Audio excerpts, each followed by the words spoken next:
listener production. Hey, Sasha Barbagat with you. Welcome to The Briefing. The world's first social media ban has kicked in, with under 16s now barred from apps in Australia. And while Aussie kids are figuring out how to skirt it or adjust to life without their accounts, one of them is taking the fight to our country's top court. I thought their goal was child safety. And if their goal is child safety, why aren't we fixing the problems instead of getting rid of the kids? And if that's their true motive, then that's exactly what they should be doing. That chat with one of the two teens taking the government to the High Court over the ban is coming up in the second half of this episode. First, though, let's get into the headlines with Chris Spyrou. It is Wednesday, the 10th of December. Hey Sash, and to you listening. The Minister Expenses saga is continuing to roll on, with Anika Wells now referring her own expenses for audit by the independent watchdog. The Communications Minister, who'd probably rather be focusing on today's social media ban, is coming under growing scrutiny for her use of taxpayer funds for travel. Now, here's a quick recap of what we know about her spending so far. So we know that she spent almost $95,000 on flights for herself and two staffers to spruik the ban at the UN in New York. We know she spent $8.5K flying her family to AFL Grand Finals in 2022, 2023 and 2024. $3K on travel for her family to Thredbo so they could ski while she worked. But that is not all, Chris. She is also under scrutiny for using family reunion entitlements for other sporting events, including the F1 and the Boxing Day Test, multiple overseas trips to attend the Rugby World Cup, Olympics and Paralympics, including an almost $2,000 dinner, as well as her use of Comcar entitlements, which are copping backlash after she used taxpayer dollars to pay one to wait 7 hours for her while she watched a tennis final at the Oz Open. So look, there's some criticism around her use of those dollars, but Wells has maintained that all her spending has been within the rules outlined for pollies in Parliament. And in a short statement, she says, "For the avoidance of doubt, I have self-referred my expenditure to the Independent Parliamentary Expenses Authority for an audit." Yes, and Anthony Albanese and Bill Shorten are among those who have publicly defended the minister, but there's growing sentiment that her spending choices don't pass the pub or the kitchen table test. It sparked a wider conversation of how MPs and senators should be allowed to use taxpayer money, with a possible review of the rules now on the cards. Yeah, and look, Anika Wells is far from the first politician to be caught up in an expenses scandal, and she definitely won't be the last. So I went through and I dug out a couple of my favourites from recent times. You might remember Bronwyn Bishop's Choppergate in 2015. She chartered a $5,227 helicopter flight from Melbourne to Geelong. That is an hour in the car, right? I've done that hour in the car. Ditto. It's not a long drive. It's not that bad. She ended up resigning where she was Speaker of the House at the time. Susan Lee, the current opposition leader, when she was a minister, she actually bought an investment property while on a taxpayer-funded trip to the Gold Coast in 2017, and she resigned from the ministry at the time. Joe Hockey, you might remember, claimed a $270 a night living allowance while he was staying in a Canberra house that was owned by his wife. So he was paying his wife rent, apparently, and he did repay some of those costs. So look, it's not, like I said, it's not the first time, it's not going to be the last time, but a review, I don't know, might be on the cards. Changing pace now, the former nurse who murdered 24-year-old Toyah Cordingley on a far north Queensland beach has been sentenced to life behind bars. Rajwinder Singh was found guilty of the 2018 murder by a jury on Monday, and yesterday was told he wouldn't be eligible for parole until 2050. While his motive remains unknown, Justice Lincoln Crowley says the murder was opportunistic. You initiated a violent, brutal attack upon Toyah Cordingley. You were armed with a knife. You used it mercilessly to butcher Ms. Cordingley. Now, the 41-year-old stood with his head down and eyes closed as the judge delivered the sentence, with his non-parole period longer than the minimum 20-year period due to the gravity of his crime. Given the vicious attack that transpired, it is quite possible that she discovered you there, engaged in some type of disgraceful or embarrassing activity at a secluded spot where your true self could emerge uninhibited. Justice Crowley said the obvious explanation for Singh's shocking and sickening violence was that Toyah challenged him over some behaviour of a, quote, sexual and perverted nature, going on to describe him as a selfish and heartless individual. Toyah's parents also spoke in court yesterday. They read their victim impact statements out. They told Singh he stole their daughter in the most horrendous and unimaginable way, and robbed them of having grandchildren. There are fresh calls for stricter compliance rules around our mobile phones after the discovery of another death linked to a 000 failure.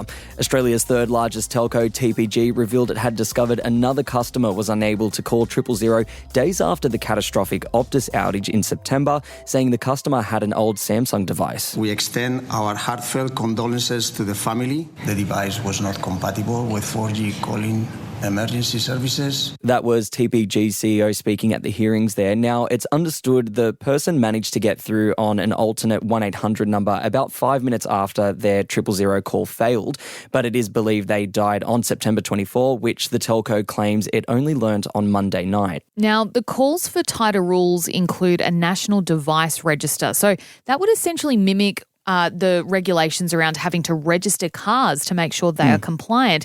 The Australian Telecommunications Alliance saying this would establish a public list of devices that have been certified as compliant with regulated technical standards. This follows separate revelations last month that one of TPG's customers in Sydney had died after their Samsung device couldn't get through to emergency services.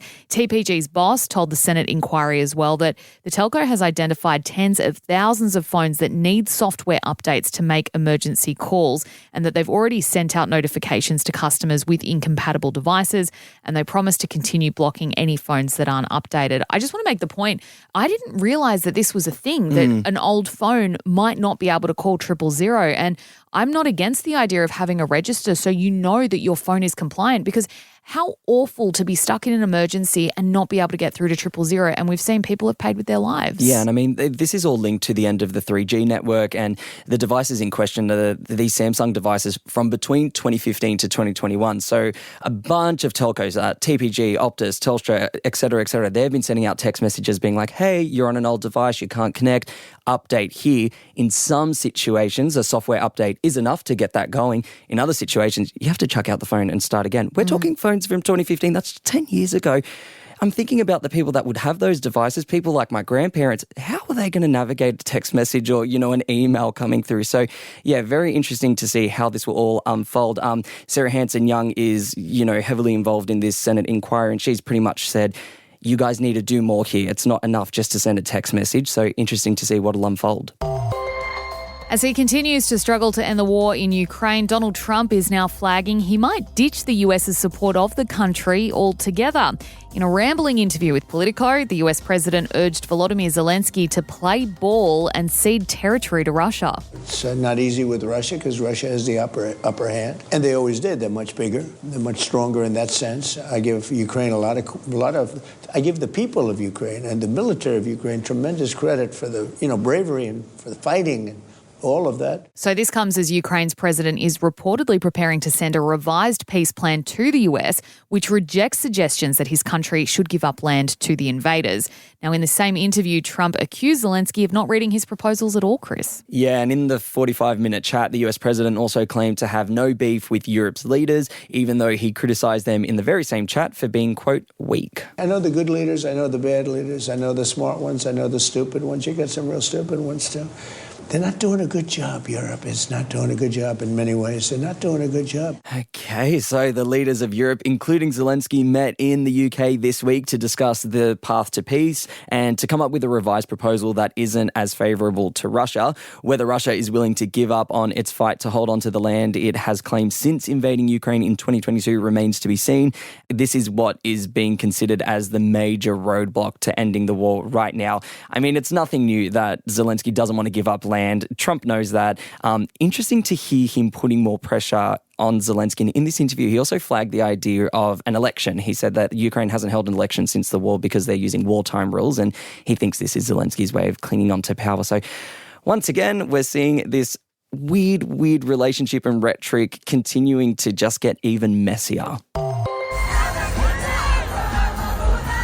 Yeah, you might be having a dance party now, but block your ears, Chris. There's been heartbreak for Lady Gaga fans who missed the start of her sold-out show in Brisbane last night because of a technical glitch. Now, it's not clear exactly what happened, but Suncorp Stadium has acknowledged the delay, thanking fans for their patience. But angry punters took to socials to complain that they were stuck in long queues while Mother Monster kicked off her set. Lady Gaga Brisbane Suncorp Stadium was the worst experience. They've run out of f***ing wristbands. We didn't get them before the concert started. We cried. We missed 2 f***ing songs. God, I love us. I love us as people. I really do. Australians are everything and more. Look, apparently she took to the stage 40 minutes late as well. Meantime, remember that serial pest who got deported from Singapore for rushing Ariana Grande at the Wicked premiere? That's the guy that tackled Ariana. Where? The guy that tackled Ariana. Is he all there? Him. Are you serious? Yes. Oh my God. Well, he got picked up at the show in Brizzy last night and kicked out by security guards. He posted about it on Instagram. And I mean, I am thrilled to see that he was kicked out. He was there early before the show started. And I'd been seeing, during this whole Australian tour that Gaga's doing, that people have been zooming in on the sheets, the printouts that security get. And his face has been everywhere. Stay far, far away from Mother Monster and all the monsters, you serial pest. Amen. I'm glad to hear your passion for that one, Thank you Chris. very much. Hey, that is it for headlines. Before we go, though, do our survey, please. Yes. It's in the show notes. $100. It's quick. It will help us deliver the news you want in 2026. And we just want to hear about you. We want to learn more about you listening and what makes you tick. So fill it out. It'll be a massive help to us as we head into the new year. Next up, our deep dive, your deep dive, Chris, looking into today's world first social media ban. You're talking to one of the teenagers who's taking the government to the High Court. Yes. I loved this chat. We've also got a bonus that I spoke to a teacher about how they're feeling. So plenty of content to get you through the morning. Go have a listen. That's up next.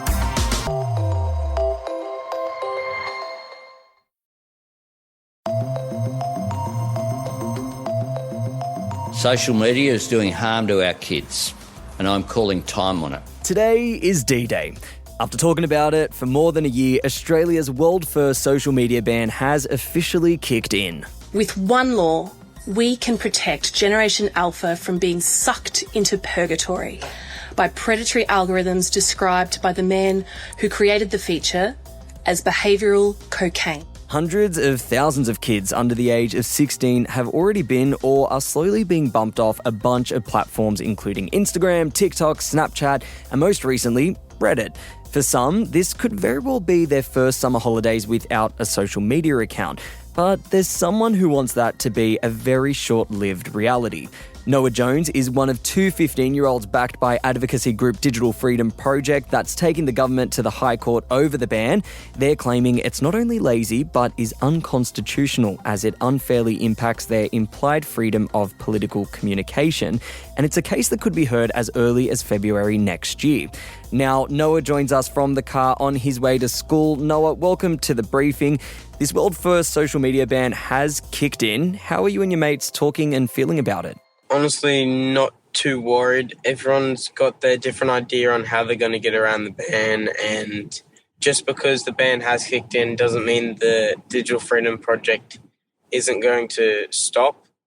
We're going to keep fighting for young Australians, and very soon they'll find that, this ban isn't actually working, and they'll have to find new ways to do it. Kids will keep jumping to different apps, and then they'll block that app, and then they'll jump to another app, and they're just going to get further down into the darker places of social media. There are some kids that are in favour of this ban, or there's some kids who just really don't care about the ban. They're like, I'm off socials now. Have you heard from them? How are they speaking about it? That's more the people that are almost turning 16. It's not so much the kids in year 7 who have 3 years until they can get off social media, or the people in year 8 who still have 2 years. But even then, the only reason they're it's fine, is because they don't think they have to say anything. They don't think they have a voice, and they don't think they have an opinion or can decide whether or not the ban happens. And is that part of the reason why you've taken this to the High Court. I mean, taking on the government is a huge deal. Taking the government to the High Court is an even bigger deal. Is that part of the reason why you're doing that? Because arguably, you've only got a few more months. You can cop a few months without social, surely. Well, it's not just about me. It's about all young Australians, you know. It's about that right to free speech and be able to connect with their community. Now they're cut off and they're going to fall behind their international peers on technology and things. And when they pop back into it, it's going to be a new world that they don't know how to use. Is there a world, though, that you see in which you won't be left behind by missing out on social media? Arguably, you still have access to your phone, you still have access to gaming, you'll still be able to read the news. Are you that worried about being left behind? Do you want us to start reading the news again?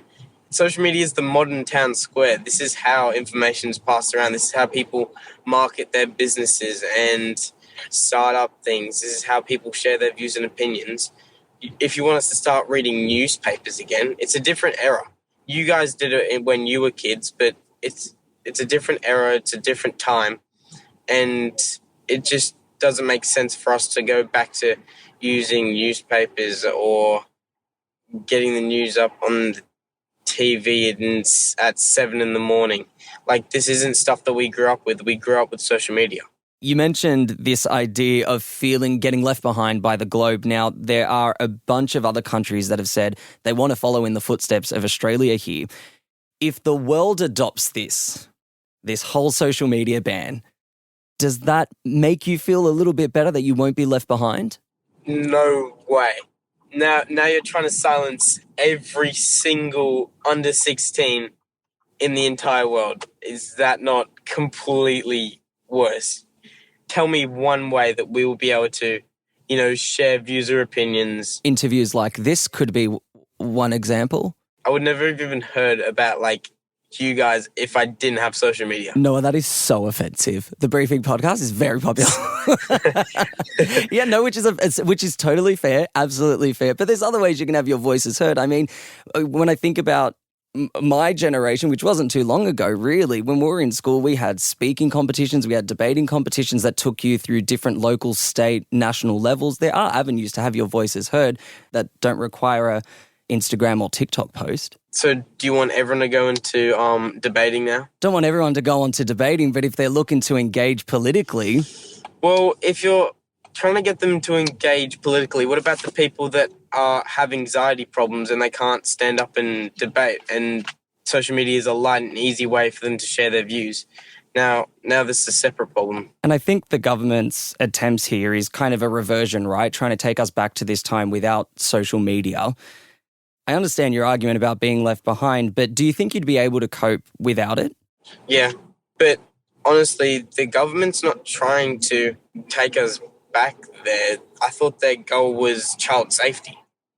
And if their goal is child safety, why aren't we fixing the problems instead of getting rid of the kids? And if that's their true motive, then that's exactly what they should be doing. Which is an incredibly valid point that when we did cover this in headlines, I gave a little nod to you and to Macy because I thought the way that you've framed the arguments is that there are a bunch of alternatives here that the government hasn't explored and that the government doesn't seem to be exploring. It's just rushed. So what are some of the alternatives that you would like the government to be discussing and to be exploring a bit more seriously than a blanket ban? I believe that instead of just completely getting rid of the kids, we should be putting the money and resources that these social media companies are using to avoid the fines of kids being on there.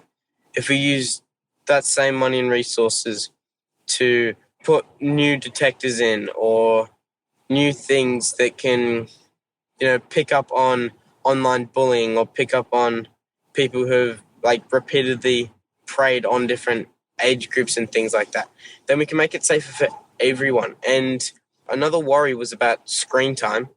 If we made that under 16s or under whatever have a screen time limit on social media platforms, then now we fixed the screen time problem.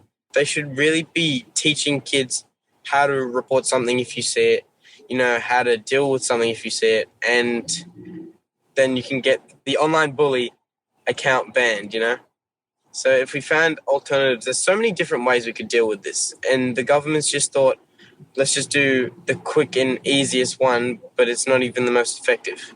So almost like adopting the processes that we've learned in the school environment and bringing it to the digital environment. Exactly. I'm curious to know, your case centres on the implied right to freedom of political communication. Now, that's a constitutional implied right. It's a tricky area of law. I'm not even going to ask you specific questions about it because it's not your job to know the answers to those questions. That's a constitutional lawyer's job. Yeah. I want to know, though, how do you and your friends currently engage politically? I mean, someone listening to this will hear a 15-year-old's interested in politics. They'll go, oh, interesting. How does a 15-year-old engage in politics? I'd say I use Instagram more than the other, social media platforms, but I'd say there's a lot of political content out there, and depending on what you're watching or what your feed is, you can see lots of different things. And as I've been doing, the news and different things in there, recording what I'm seeing online, a lot of it's political, and I'm actually learning a lot from social media about our country's political state and also housing prices. And I'm also learning about outside of Australia and the world and things like that. Do you agree that you can still stay across things without being on TikTok and Instagram? And I know you mentioned the newspaper. I'm not suggesting you buy a newspaper. I don't buy newspapers. The only one that I have is the one that's delivered here to the office, and I flick through it sometimes. But there are other channels to get your news that don't require the For You page or Reels. Well, this is what we grew up with. This is how we know how to find out information. This is what we use. And now you're trying to make us revert to how it used to be, and it's not how it used to be. It's different now, and this is how the easiest and best way to get information. So why wouldn't we use that? Because if the main focus is on child safety and screen time, we can fix those problems, and then we get all the positives out of social media anyways. You've argued that the ban is lazy and that it's almost like an attempt to silence children. Can you unpack that criticism for us a little bit? So when I say it's silencing children more, as a 15-year-old, I already feel that I don't have a say in things. Before, I became the plaintiff for this entire thing, no one who's a teen really thinks they have a say in anything governmental, or we're used to being at silence and not have a voice. But social media is how teens get their voice out there. This is how they connect with the world, and this is how, people can honestly feel safer online. Because say you get bullied at school and you go home and you have social media as your little safe space, you get to talk to the people, in the groups that can relate to you and different things like that. Now you're taking all the positives away just for the tiny bit of negatives that we can fix. And look, that's a point that experts have been making over the past, how many months since it's been announced, really, but especially over the last few weeks. A lesser aspect of this ban is how it'll affect kids with disabilities, First Nation kids, queer kids, rural kids, remote kids, those kids that really depend on using social media to stay connected and, to feel seen and represented. I heard the Prime Minister speaking about it over the weekend, and he spoke about it very similarly to underage drinking. He said, the social media ban will kick in, and there's your mum laughing. He said that the social media ban will kick in, same as underage drinking. You can't underage drink, but there are going to be inevitably a bunch of Australians who are underage breaking the rules and hopping on it. Do you think you're going to play ball with the government here, or have you already figured out the workarounds and you're full steam ahead with your Instagram, TikTok, Snapchat, etc., etc.? I don't want to say too much, but he pleads the fifth, which doesn't exist in Australia, but he pleads the fifth. I'm not very worried about being banned from social media. I already know a few of the main platforms that I'm not banned from. No, I do want to ask, your mum has said in interviews that she's pretty hands-on when it comes to learning tech in the tech world and gaming. I mean, I think she mentioned that she learned how to play Fortnite when you and your siblings started to game, which is so impressive. My mum would never. Not everyone's parents are so hands-on. Can you see how there are some parents who would want this ban to go ahead as kind of like okay, someone's doing something, they're getting my kids off the screen, and I can just put my hands up and say, that's the government, that's not me. The government's told you can't do it. as a parent, you should want to parent your kids, first of all.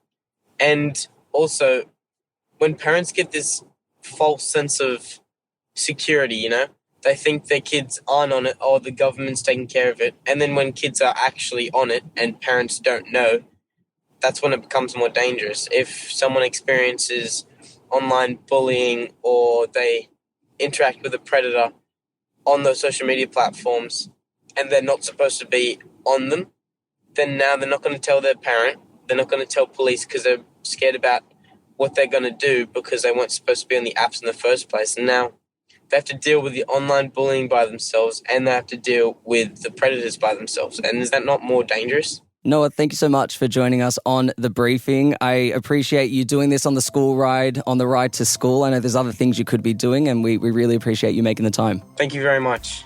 That was Noah Jones, one of 2 plaintiffs taking the government to the High Court over its social media ban. We also have a bonus episode in your feeds right now where Sash speaks to a teacher and parent to get their perspective on all of this and why they think it could work. That's out now, and that is it for this episode of The Briefing. I'm Chris Spyrou. I'll catch you next time.